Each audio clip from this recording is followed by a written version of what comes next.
Maya adalah potret sederhana dari seorang wanita muda yang menjalani hidupnya di pinggiran kota. Usianya baru menginjak 25 tahun, namun ia sudah merasakan kerasnya hidup mandiri. Ia bekerja sebagai staf administrasi di sebuah firma hukum kecil yang menuntut konsentrasi tinggi dan jam kerja yang panjang. Di tengah rutinitas itu, Maya selalu menemukan ketenangan di dalam apartemen studio kecilnya. Apartemen itu adalah segalanya bagi Maya. Letaknya di lantai 7, memberinya pemandangan lampu-lampu kota yang berkelip setiap malam. Dindingnya dicat krem, dengan sentuhan beberapa lukisan sederhana yang ia beli dari pasar loak. Sebuah sofa empuk menjadi tempat favoritnya untuk membaca buku sambil mendengarkan musik jazz klasik. Singkatnya, apartemen itu adalah tempat yang paling aman dan nyaman baginya. Di malam hari, setelah pulang kerja, Maya memiliki kebiasaan rutin.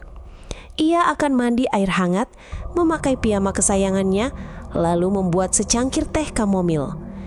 Ia selalu tidur lebih awal, sekitar pukul 10 malam, karena kelelahan setelah seharian beraktivitas. Semuanya berjalan normal, hingga suatu malam, Maya terbangun dengan sensasi aneh. Seluruh tubuhnya terasa kaku, tidak bisa digerakkan. Matanya terbuka lebar, namun hanya kegelapan yang ia lihat. Jantungnya berdegup kencang, nafasnya tersendat. Ia merasa ada kehadiran lain di dalam kamarnya, sesuatu yang dingin dan berat seolah menimpanya. Rasa takut yang luar biasa merayap, mencengkram setiap inci sarafnya. Bisikan-bisikan halus mulai terdengar, tapi ia tidak bisa membedakan kata-katanya. Sensasi kengerian itu berlangsung selama beberapa menit, terasa seperti selamanya, sebelum akhirnya menghilang. Maya terengah-engah, berkeringat dingin. Setelah ia berhasil menenangkan diri, ia berusaha meyakinkan dirinya bahwa itu hanyalah mimpi buruk, efek dari stres kerja. Ia memutuskan untuk tidak memikirkannya lagi dan kembali tidur. Namun, ia tidak tahu malam itu hanyalah awal dari teror yang akan mengubah hidupnya selamanya. Maya berusaha melupakan kejadian aneh semalam.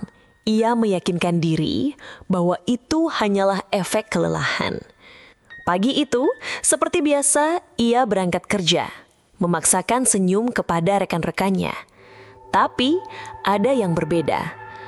Rasa lelah yang tak biasa menghinggapinya, konsentrasinya buyar, pikirannya terus kembali pada sensasi kengerian yang ia rasakan semalam. Malam harinya, Maya mencoba tidur lebih awal. Ia menyalakan lampu tidur, memutar murotal dari ponselnya dengan volume pelan, berharap bisa mengusir pikiran negatif. Ia memejamkan mata, memeluk bantal erat-erat, dan memohon agar malam ini bisa tidur nyenyak. Sekitar pukul 12 malam, ia terbangun, bukan karena mimpi, melainkan karena hawa dingin yang menusuk. Suhu di kamar itu turun drastis, jauh lebih dingin dari biasanya. Murotal dari ponselnya tiba-tiba mati, membuat keheningan mencekam. Jantung Maya berdetak tak karuan. Ia merasakan sensasi yang sama seperti semalam. Tubuhnya kaku, tidak bisa bergerak. Lampu tidur yang ia nyalakan mulai berkedip, lalu padam. Seluruh kamar kini gelap gulita, hanya diterangi cahaya remang-remang dari lampu jalan di luar. Di tengah kegelapan itu, Maya melihatnya. Sesosok bayangan hitam, tinggi, dan ramping berdiri di sudut ruangan. Maya merasakan sepasang mata merah menyala menatapnya tajam. Ia ingin berteriak, tapi tenggorokannya tercekat. Nafasnya memburu, keringat dingin membasahi seluruh tubuhnya. Bayangan itu perlahan berjalan mendekat. Langkahnya tidak bersuara, tetapi setiap gerakannya terasa mengancam. Maya memejamkan mata, berharap semua ini hanya ilusi. Namun ia tidak bisa mengelak saat merasakan sensasi dingin menusuk di pergelangan tangannya. "Kau tidak bisa lari." Sebuah bisikan serak, dingin, dan penuh ancaman terdengar tepat di telinganya. Maya membuka mata, sosok itu kini berada tepat di samping ranjangnya. Tangannya yang dingin seperti es membelai wajah Maya. Sentuhan itu tidak seperti sentuhan manusia, melainkan sentuhan yang membuat jiwanya terasa terisap keluar. Teror itu dimulai. Dengan mata terbuka lebar, Maya menyaksikan tubuhnya sendiri mulai bergerak tanpa kendali, seolah dikendalikan oleh sesuatu yang lain. Pagi datang, tapi tidak membawa ketenangan bagi Maya. Ia terbangun dengan napas memburu dan air mata kering di pipinya. Seluruh tubuhnya terasa remuk seolah habis dilindas. Di pergelangan tangannya terlihat jejak kemerahan yang samar, seperti bekas cengkraman. Rasa sakit fisik itu nyata, bukan hanya mimpi. Sambil menyeret langkah ke kamar mandi, Maya menatap cermin. Di lehernya, sebuah memar kecil keunguan terlihat jelas seperti bekas isapan. Matanya membelalak kaget. Ini bukan lagi mimpi, teror itu nyata. Di kantor, Maya tidak bisa fokus. Dia berkali-kali membuat kesalahan dalam mengetik dokumen. Pikirannya terus melayang pada bisikan serak yang mengancamnya semalam. Rekan kerjanya, Dinda, menghampirinya dengan raut wajah khawatir. "Kamu kenapa, Mai? Pucat banget, sakit?" tanya Dinda. Maya hanya menggeleng. "Enggak, cuma kurang tidur." Ia tak berani menceritakan apa yang sebenarnya terjadi. Bagaimana ia harus menjelaskan bahwa ada sesuatu yang menyentuhnya setiap malam. Malam harinya, Maya tidak berani tidur. Ia menyalakan semua lampu di apartemennya, mengunci pintu dan jendela berkali-kali. Ia memutuskan untuk begadang, duduk di sofa sambil menonton acara televisi komedi, berharap tawa bisa mengusir ketakutan. Pukul 12 malam, sensasi dingin itu datang lagi. Maya merasakan hawa dingin yang menusuk tulang, seolah apartemennya berubah menjadi freezer. Layar televisi yang ia tonton tiba-tiba mati, lalu menyala lagi dengan layar statis yang berisik. Maya beringsut mundur, jantungnya berpacu seperti drum. Ia melihat ke sudut ruangan, tempat sosok itu berdiri semalam. Kosong. Ia menghela nafas lega, tapi kelegaan itu tidak bertahan lama. Sebuah bayangan hitam tiba-tiba muncul di belakangnya, terpantul di layar televisi yang berisik. Maya menoleh. Sosok tinggi, hitam, dan kosong itu berdiri di belakang sofa, nyaris menyentuh bahunya. "Kau tidak bisa bersembunyi dariku," bisik suara serak itu kini terdengar sangat jelas. Maya berteriak sekuat tenaga, tapi suaranya lagi-lagi hanya keluar sebagai desahan lemah. Sosok itu mulai menyentuhnya, dan sentuhan dingin itu membuat seluruh tubuh Maya kejang. Ia berontak, tapi kekuatan makhluk itu tak tertandingi. Dalam ketakutan dan keputusasaan yang luar biasa, Maya merasakan sensasi mengerikan itu kembali terjadi. Ia tidak lagi menyaksikan dari kejauhan, kali ini ia merasakan setiap sentuhan. Maya berontak dan menangis dalam diam, merasakan jiwanya terkoyak dari tubuhnya sendiri. Pagi itu, Maya bangun dengan tubuh yang terasa sakit dan perih. Ia menangis dalam diam di bawah guyuran shower. Air matanya bercampur dengan air yang mengalir. Jejak-jejak merah di pergelangan tangannya kini lebih jelas. Bahkan ada goresan tipis yang mengalirkan darah. Perasaan hampa dan takut menyelimuti dirinya. Dia tahu dia tidak bisa menanggung ini sendirian lagi. Di kantor, Maya yang biasanya ceria kini menjadi pendiam dan murung. Dinda, rekan kerjanya, melihat ada yang tidak beres.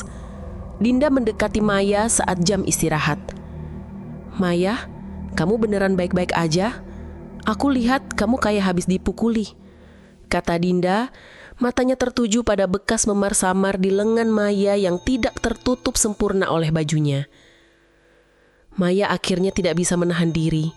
Dengan suara bergetar, ia menceritakan semuanya tentang sensasi kengerian setiap malam, tentang bisikan dingin, dan sentuhan yang membuatnya merasa jijik pada dirinya sendiri.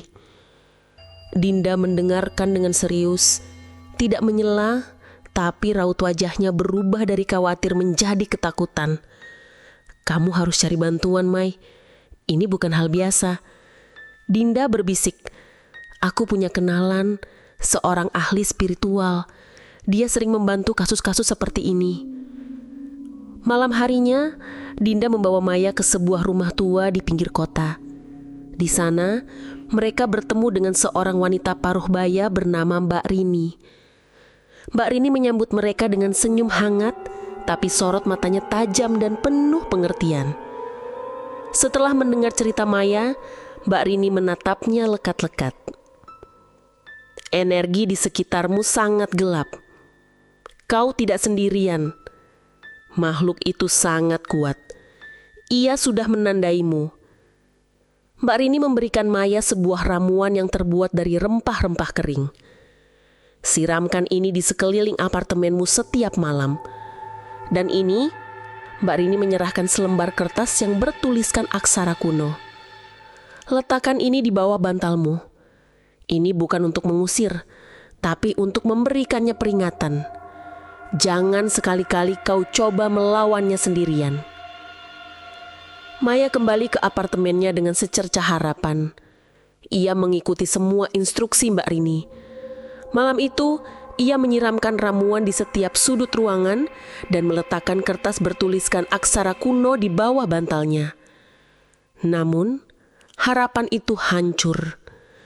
Tepat tengah malam, sensasi dingin itu datang lebih cepat dan lebih kuat dari sebelumnya. Semua lampu di apartemen berkedip kencang, lalu meledak satu persatu, menyisakan kegelapan total. Maya melihat sosok hitam itu berdiri di tengah ruangan, jauh lebih besar dan lebih menyeramkan. Sosok itu menoleh ke arah ranjang di mana kertas bertuliskan aksara kuno itu berada. Dari kegelapan, terdengar suara geraman yang menggema. "Kau berani mengundang yang lain ke dalam urusan kita. Kau harus membayar konsekuensinya." Kertas di bawah bantal Maya terbakar dengan sendirinya. Apinya berwarna biru keunguan yang aneh.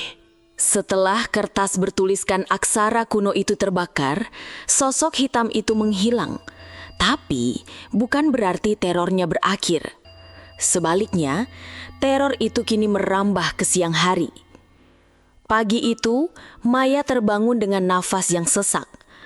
Di ranjang di sampingnya, sebuah tulisan muncul, terbuat dari goresan-goresan tipis yang membentuk kata, "Penolakanmu sia-sia." Maya bergegas lari ke kamar mandi, menggigil ketakutan. Ia menyadari sesuatu yang mengerikan. Tulisan itu dibuat dari darahnya sendiri. Di kacinya ada goresan baru yang masih basah. Maya ambruk, menangis histeris. Ia tidak tahu lagi harus bersembunyi kemana. Di kantor, Dinda melihat perubahan drastis pada Maya. Rambut Maya terlihat acak-acakan, matanya cekung dan wajahnya sangat pucat. Setiap kali telepon berdering, Maya terlonjak kaget. Ia juga seringkali menatap kosong ke suatu titik, seolah melihat sesuatu yang tidak orang lain lihat. "Maya, kamu harus cerita ke orang lain," bisik Dinda dengan cemas. "Aku tahu ini berat, tapi kamu harus cari bantuan. Kita bisa ke Mbak Rini lagi." Maya hanya menggelengkan kepala. Dia bilang, "Aku harus bayar konsekuensinya," jawab Maya dengan suara parau. Ia menceritakan kejadian semalam, bagaimana kertas dari Mbak Rini terbakar, dan bagaimana tulisan itu muncul di ranjangnya. Malam harinya, Maya mencoba menelepon Mbak Rini, tapi teleponnya tidak pernah tersambung. Ia merasa semakin terisolasi, seolah-olah iblis itu telah memutuskannya dari dunia luar. Ia tidak berani tidur. Ia hanya duduk di sofa, memeluk lututnya, menunggu fajar tiba. Namun, fajar terasa begitu jauh. Tepat tengah malam, teror itu kembali. Kali ini lebih personal. Hawa dingin itu tidak lagi datang dari sudut ruangan, melainkan dari belakangnya. Maya merasakan hembusan nafas yang dingin di tengkuknya. "Kau pikir kau bisa mengabaikanku?" bisik suara serak itu. Aku akan selalu bersamamu." Sosok itu muncul, kini jauh lebih jelas. Bukan lagi bayangan, melainkan wujud yang mengerikan, dengan mata merah menyala dan senyum yang melengkung jahat. Makhluk itu membelai rambut Maya, lalu memaksanya menoleh. Di hadapan Maya, cermin di dinding tiba-tiba retak. Di pantulan cermin yang retak gitu, Maya melihat dirinya tidak sendirian. Ia melihat sosok makhluk itu berada di belakangnya, memeluknya dan tersenyum dengan sadis. Maya tidak bisa lagi membedakan antara mimpi dan kenyataan. Setiap kali ia melihat cermin, ia merasa ngeri. Pantulan dirinya terkadang tersenyum dengan senyum yang bukan miliknya. Atau mata di pantulan itu berkedip dengan cara yang tidak sinkron dengan gerakan aslinya. Ia mulai menghindari semua permukaan yang memantulkan bayangan, termasuk jendela kantor dan layar ponsel. Ketakutan itu menggerogoti jiwanya. Ia tidak berani tidur, dan jika ia tertidur, ia akan terbangun dalam keadaan yang lebih buruk. Suatu pagi, ia terbangun di lantai dengan pakaian yang robek dan memar di sekujur tubuhnya. Tidak ada ingatan, hanya rasa sakit dan jijik yang tak tertahankan. Melihat kondisi Maya yang semakin memprihatinkan, Dinda mengambil tindakan drastis. Ia memaksa Maya untuk mengambil cuti dan membawanya ke rumah Mbak Rini lagi. Kali ini, Dinda juga ikut menemui Mbak Rini. "Mbak, aku mohon, tolong Maya." Dinda memohon dengan air mata. Dia sudah tidak seperti dirinya sendiri. Mbak Rini mengangguk. "Aku tahu, makhluk itu marah karena kau menolaknya dengan bantuan orang lain. Sekarang, dia tidak hanya menguasai tubuhmu di malam hari, tapi juga mencoba menguasai jiwamu." Mbak Rini membelikan sebuah jimat kecil yang terbuat dari perak dan diukir dengan simbol-simbol kuno. "Kalung ini harus selalu kau pakai. Ini akan melindungimu dari pengaruhnya." Namun Maya tidak bisa memakai kalung itu. Setiap kali ia mencoba, kalung itu terasa panas, seperti bara api, membakar kulitnya. Mbak Rini dan Dinda melihatnya dengan ngeri. Makhluk itu sudah terlalu kuat, bahkan jimat pun tidak bisa melindunginya secara langsung. "Kalau begitu, ada cara lain," kata Mbak Rini dengan nada serius. "Kita harus mencari tahu kenapa makhluk ini memilihmu, Maya. Ada rahasia tersembunyi di masa lalumu atau masa lalu keluargamu." Malam itu, Dinda menemani Maya di apartemennya, tidak mau meninggalkannya sendirian. Mereka berdua duduk di sofa, dengan semua lampu menyala dan membaca buku-buku spiritual yang diberikan Mbak Rini. Tepat tengah malam, sensasi dingin itu datang. Kali ini tidak hanya Maya yang merasakannya. Dinda juga merasakan hawa dingin yang menusuk. Mereka berdua melihatnya. Sosok hitam itu muncul dari balik bayangan cermin yang retak. Wujudnya kini lebih jelas, lebih menakutkan, dengan mata merah menyala yang menatap langsung ke arah Dinda. "Kau berani ikut campur," suara serak itu mengancam. "Kau akan membayar mahal." Tiba-tiba televisi di ruangan itu menyala sendiri, memutar sebuah video. Di video itu terlihat sosok Maya sedang tertawa dan berbincang dengan Dinda. Namun sosok Maya di layar itu memiliki senyum yang dingin dan kosong, dengan mata yang menyala merah. Kengerian di balik cermin tidak hanya memperlihatkan sosok Maya yang dikendalikan, tapi juga memproyeksikan ilusi lain. Tiba-tiba, suara Dinda terdengar nyaring, namun dari mulut sosok Maya di layar televisi. "Maya, bangun! Itu bukan kamu!" Maya menatap ke arah cermin yang retak. Di pantulan itu, ia melihat dirinya sedang dikendalikan oleh makhluk itu dengan mata merah menyala, sedang tertawa keras. Itu adalah pertarungan di dalam kesadarannya sendiri. Makhluk itu tidak hanya menguasai tubuhnya, tapi juga mencoba menelan jiwanya. "Kau pikir aku selemah itu?" bisik suara serak itu, tapi kali ini terdengar dari dalam pikiran Maya. "Aku bisa membuatmu gila, lalu kau akan bunuh diri." Di sisi lain suara Dinda terdengar jelas.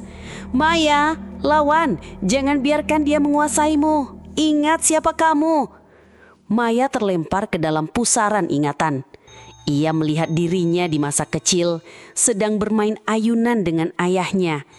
Ia melihat dirinya di masa remaja sedang belajar keras untuk mendapatkan beasiswa. Ia melihat dirinya di masa dewasa sedang menikmati secangkir teh kamomil di apartemennya. Semua kenangan itu adalah dirinya, Maya yang asli. "Aku bukan milikmu!" Maya berteriak dari dalam pikirannya. Suaranya dipenuhi amarah dan keberanian. "Aku adalah Maya dan aku tidak akan menyerah." Di dunia nyata, Maya tersentak. Seluruh tubuhnya kejang, seolah sedang tersengat listrik. Ia meronta dan memar di lehernya semakin membesar, membentuk lambang-lambang aneh. Dinda panik berusaha menenangkannya, namun tidak bisa. Sosok hitam itu berteriak dengan marah. Suaranya membuat kaca-kaca di apartemen bergetar. "Kau berani melawanku?" Namun teriakannya tidak sekuat sebelumnya. Ada celah, sebuah kelemahan. Maya menyadari perlawanan mentalnya memberikan dampak nyata. Dengan sisa-sisa kekuatannya, Maya memusatkan pikirannya pada satu hal, keluar dari cengkraman makhluk itu. Dalam sebuah momen dramatis, Maya berhasil mengendalikan satu jarinya. Ia menggerakkan jari itu ke arah Dinda, seolah ingin mengatakan sesuatu. Dinda yang melihat gerakan itu mendekatkan telinganya. "Bantu aku, keluarkan aku dari sini," bisik Maya dengan suara parau. Dengan sisa-sisa kesadaran, Maya berhasil memberi petunjuk kepada Dinda. "Bantu aku, cari tahu kenapa," bisiknya dengan suara yang nyaris tak terdengar. Dinda yang panik namun penuh tekad segera menyadari apa yang harus ia lakukan. Ia memeluk Maya erat-erat, berbisik di telinganya, "Aku akan bantu, kamu bertahan ya, jangan menyerah." Di pagi hari, Dinda membawa Maya yang tak berdaya kembali ke rumah Mbak Rini. Kondisi Maya semakin memburuk. Ia terlihat seperti boneka yang kehilangan ruh. Matanya kosong dan ia hanya bisa menggumamkan kata-kata yang tidak jelas. Mbak Rini menyambut mereka dengan raut wajah serius. Makhluk itu sudah menanamkan akar di dalam jiwanya. Kita harus mencabutnya dari sumbernya. Tanya Dinda putus asa. "Bagaimana caranya?" Jawab Mbak Rini.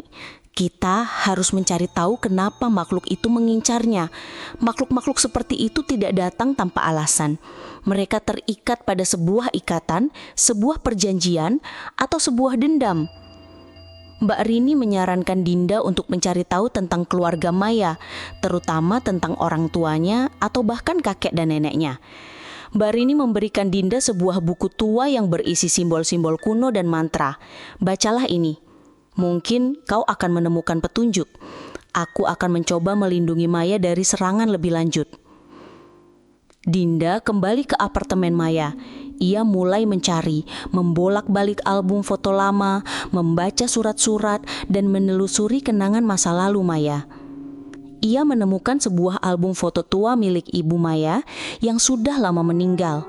Di dalamnya ada foto-foto keluarga besar yang ia tidak kenal. Ia berhenti pada satu foto.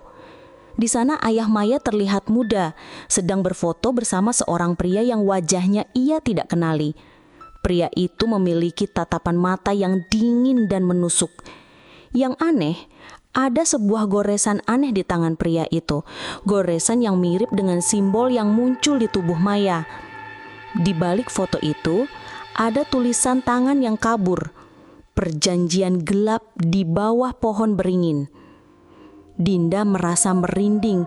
Ia teringat cerita-cerita tentang perjanjian dengan iblis yang sering ia dengar.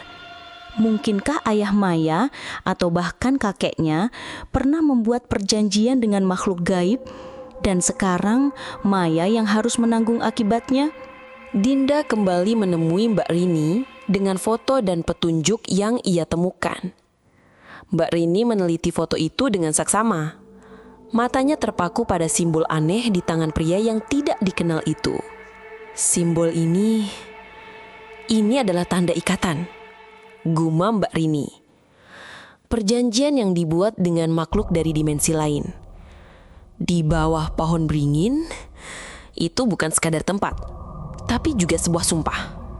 Dengan petunjuk itu, Mbak Rini meminta Dinda untuk mencari tahu lebih banyak tentang pohon beringin tua di kota tempat Maya dan keluarganya berasal. Dinda tidak buang waktu. Ia menelpon kerabat Maya yang tinggal di sana, berpura-pura menanyakan tentang kenangan masa lalu. Dari percakapan itu, Dinda menemukan fakta mengejutkan.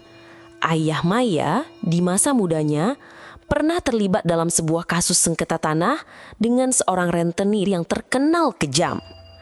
Rentenir itu tiba-tiba meninggal secara misterius, dan ayah Maya berhasil memenangkan sengketa itu. Warga desa sering bercerita bahwa ayah Maya terlihat berjalan ke sebuah pohon beringin tua yang angker sebelum rentenir itu meninggal. Mbak Rini menyimpulkan, ayahmu, Maya, membuat perjanjian dengan iblis itu. Ia meminta bantuan untuk menyingkirkan lawannya, dan sebagai gantinya, dia harus menyerahkan sesuatu. Maya yang terbaring lemah tiba-tiba membuka matanya. Matanya yang kosong kini dipenuhi air mata. Ia menangis tanpa suara seolah-olah ia bisa mendengar percakapan itu. Mbak Rini melanjutkan, sepertinya ayahmu tidak menepati janjinya, atau makhluk itu merasa terhianati. Dan sekarang dia datang untuk menagih janji itu pada keturunannya. Itulah kenapa kamu yang menjadi korbannya, Maya. Di tengah-tengah percakapan itu, Dinda melihat sesuatu yang mengerikan. Dari tangan Maya yang tergeletak di lantai, muncul lambang-lambang aneh yang sama persis dengan yang ada di foto. Lambang itu seperti tato yang terukir di kulitnya, memancarkan aura kegelapan. Mbak Kaini berteriak, "Dia akan datang! Dia akan mengambilnya sekarang!" Tiba-tiba, seluruh ruangan terasa bergetar. Lampu-lampu mulai berkedip-kedip dan sebuah suara geraman yang dalam terdengar dari segala arah. Di depan mata Dinda dan Mbak Rini, sosok hitam itu mulai terbentuk. Kali ini wujudnya tidak lagi berupa bayangan, melainkan sosok yang nyata, tinggi dan mengerikan. Matanya menyala merah menatap langsung ke arah Maya. Itu bukan lagi bisikan, melainkan raungan amarah yang membuat telinga berdenging. Sudah waktunya untuk menebus janji. Teriakan amarah iblis itu menggema, memecahkan kaca jendela dan membuat Mbak Rini serta Dinda terpental ke dinding. Sosok hitam itu kini berdiri tegak di hadapan Maya, menjulang tinggi dan diselimuti aura kegelapan yang pekat. Matanya yang merah menyala seperti bara api, menatap Maya dengan penuh nafsu. Maya yang terbaring tak berdaya tiba-tiba melayang. Tubuhnya terangkat beberapa senti dari lantai, melayang di atas tanda-tanda aneh yang kini bersinar keunguan di kulitnya. Iblis itu merentangkan tangannya seolah ingin merobek jiwa Maya dari raganya. Waktunya telah tiba, raung iblis itu. Kau akan menjadi pengantin gelapku dan janji ayahmu akan terbayar. Mbak Rini, meskipun kesakitan, bangkit dengan sisa-sisa kekuatannya. Ia memegang sebuah tasbih yang bersinar. Tidak akan kubiarkan.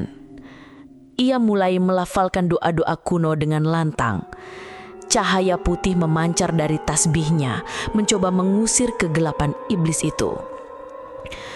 Namun kekuatan iblis itu terlalu besar. Cahaya dari tasbih Mbak Rini redup dan ia jatuh berlutut kehabisan energi. Dinda yang melihatnya bangkit dan mengambil tasbih itu. Meskipun tidak tahu mantra apa yang harus diucapkan, ia memeluk tasbih itu erat-erat dan berteriak, "Tinggalkan dia, dia bukan milikmu." Teriakan Dinda tidak menghentikan iblis itu, tapi mengalihkannya sejenak. Iblis itu menoleh, menatap Dinda dengan tatapan membunuh. kau berani ikut campur lagi?" Di momen itulah, Maya yang tak sadarkan diri kembali mendapatkan kesadarannya. Ia melihat Dinda dalam bahaya, mengorbankan dirinya demi dirinya. Dengan segenap kekuatan terakhirnya, Maya menjerit dari dalam jiwanya, sebuah jeritan yang penuh dengan keputusasaan dan cinta. Jangan sentuh dia! Jeritan itu melepaskan gelombang energi. Lambang-lambang di tubuh Maya bersinar terang, bukan dengan warna keunguan, melainkan warna putih. Jiwa Maya bangkit dari raganya, berdiri di hadapan iblis itu, menantang. Perjanjian itu bukan milikku. Kau tidak punya hak. Teriak jiwa Maya. Pertarungan pun dimulai. Bukan pertarungan fisik, melainkan pertarungan roh. Jiwa Maya yang bersinar putih melawan kegelapan iblis yang pekat. Iblis itu mencengkeram jiwa Maya, mencoba merobeknya. Maya melawan dengan semua kenangan dan cinta yang ia miliki. Cintanya pada ayahnya, pada Dinda, dan pada kehidupannya yang damai. Di tengah pertarungan itu, dari langit-langit apartemen muncul sebuah pusaran cahaya yang terang benderang. Dari pusaran itu muncul sosok bayangan ayah Maya. Ayahnya dengan senyum penuh penyesalan memegang tangan Maya. "Maafkan ayah, nak," bisik ayah Maya. "Ayah yang harus membayar semuanya."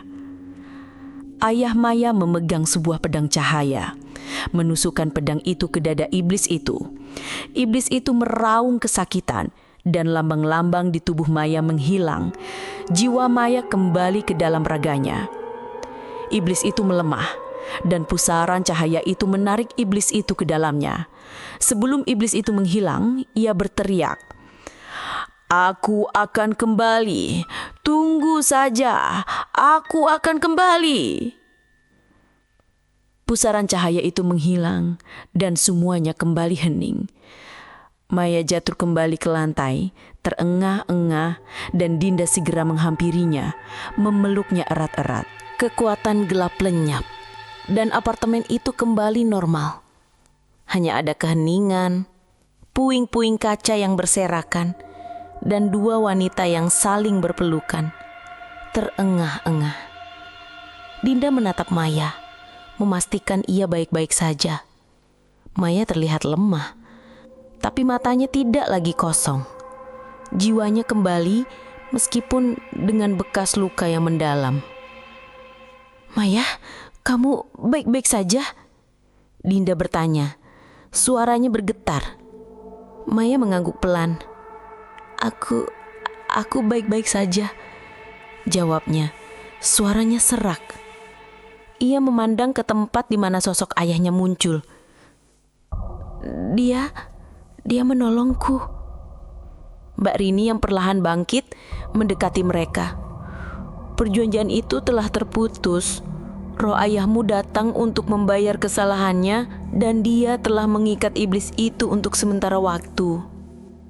Maya merasakan sakit di pergelangan tangannya. Bekas goresan dan memar di tubuhnya masih ada. Tapi tanda-tanda gelap itu telah menghilang. Seolah-olah tanda-tanda kepemilikan iblis itu telah terhapus. Malam itu, Dinda dan Mbak Rini menemani Maya. Mereka membantu membersihkan kekacauan di apartemen dan menghibur Maya.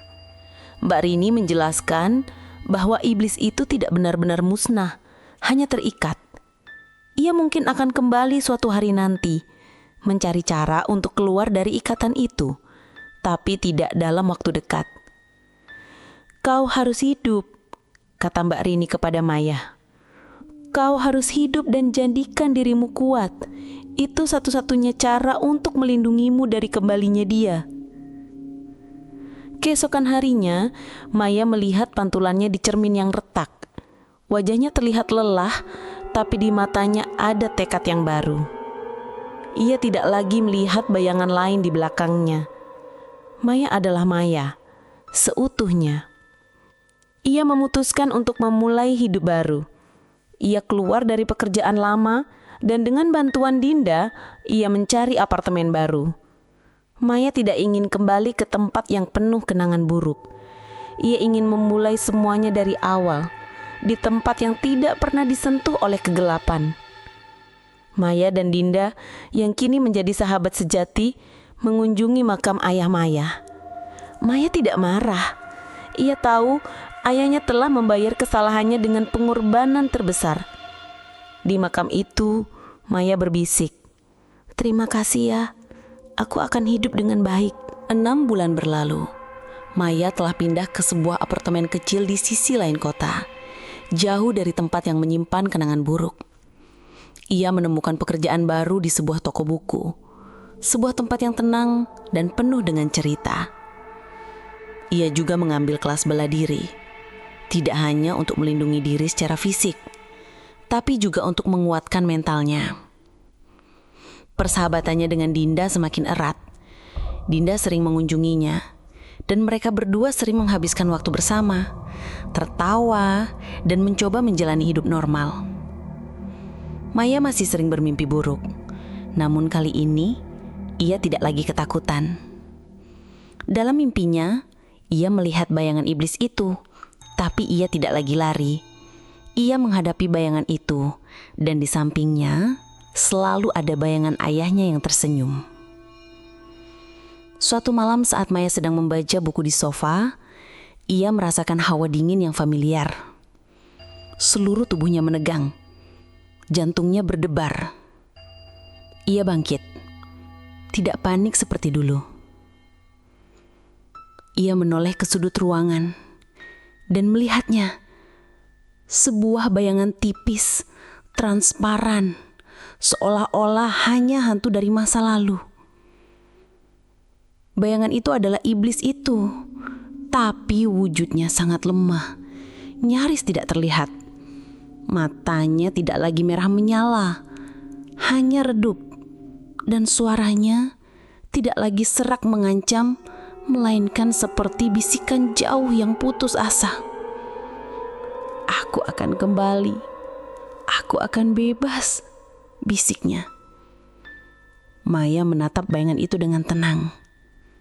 "Mungkin," katanya, suaranya mantap dan penuh kekuatan. "Malahan, bukan hari ini dan bukan besok. Kau telah mengambil kedamaian ayahku, dan kau akan membayar untuk itu." Bayangan itu bergetar, seolah-olah kata-kata Maya adalah senjata. Tiba-tiba, dari pergelangan tangan Maya muncul sebuah lambang bercahaya putih yang sama dengan yang muncul saat ia melawan iblis itu di masa lalu. Lambang itu bersinar terang, dan bayangan iblis itu menjerit kesakitan, lalu menghilang sepenuhnya. Maya menerjemahkan senyuman. Ia tahu pertempuran belum sepenuhnya usai, tapi ia sudah tidak lagi takut. Perjanjian gelap itu telah berakhir, dan ia telah memulai yang baru. Perjanjian antara dirinya dan takdirnya sendiri. Ia mengambil secari kertas dan pena, lalu menuliskan sebuah surat. Surat itu ditujukan untuk Dinda. "Dinda, aku tahu ini mungkin tidak akan berakhir. Iblis itu mungkin akan kembali. Tapi aku tidak lagi takut. Perjanjian lama telah berakhir, dan aku telah memulai yang baru. Aku berjanji, aku akan selalu siap. Terima kasih untuk segalanya. Kau adalah keluargaku."